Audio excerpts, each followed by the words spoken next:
We're in the midst of a disruptive time in Las Vegas, the country, and frankly, the rest of the world. The medical and financial concerns are real, and so are our emotions. And so this morning we thought we'd provide you a little support. Oh, perfect timing. Joining us now with some ways to manage our emotional health during this difficult time. Couple and family therapist Amy Hachquet. Amy, it's great to have you back. How are you? It's great to be here. I'm doing well, thank you. We are in such a weird time right now. I was driving down the street yesterday and I saw like every single house I pass, I'm looking at like literally every single person is affected by this. All of them. Yeah. How do you develop a more adaptive mindset at a time like this and not allow like the pressure of this massive thing that we have no control over to kind of crush us? Well, we are creatures of habit, absolutely. Yeah. So when things are going well and we feel secure and prepared, we're calm. And when life throws us a coronavirus curveball, we are undoubtedly very stressed. Yeah. So one thing I really recommend is, while this is a collective experience, we have to start with ourselves as individuals and what can I do to manage myself at this time. Yeah.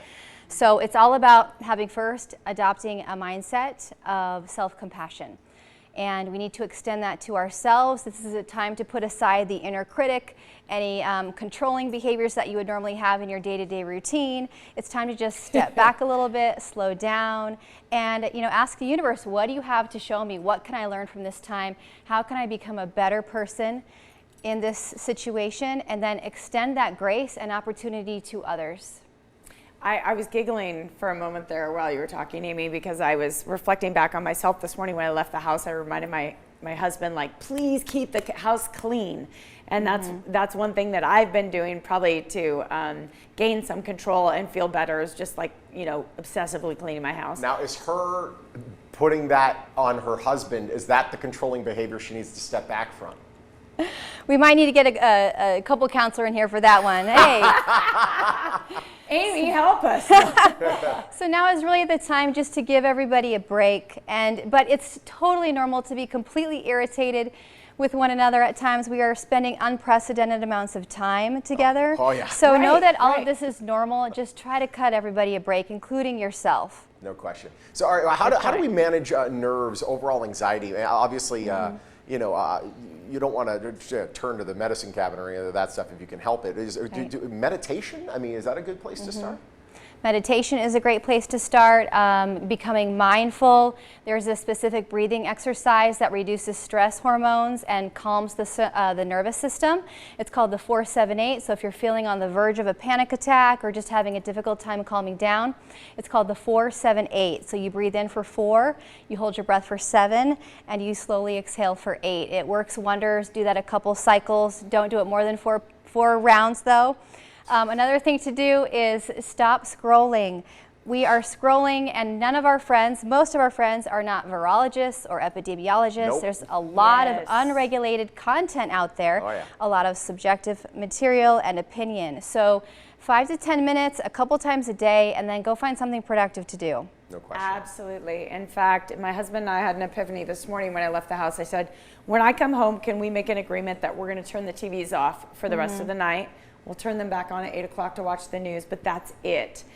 Because I do feel like there really is an opportunity to create some positive moments in all this and connection. No question about it.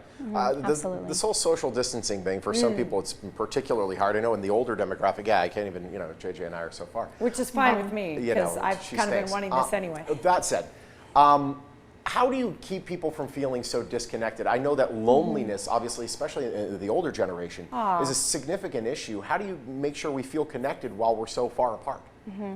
This virus may bring back the social phone call, so pick up the phone. That's the first thing I recommend. Put texting aside for a while.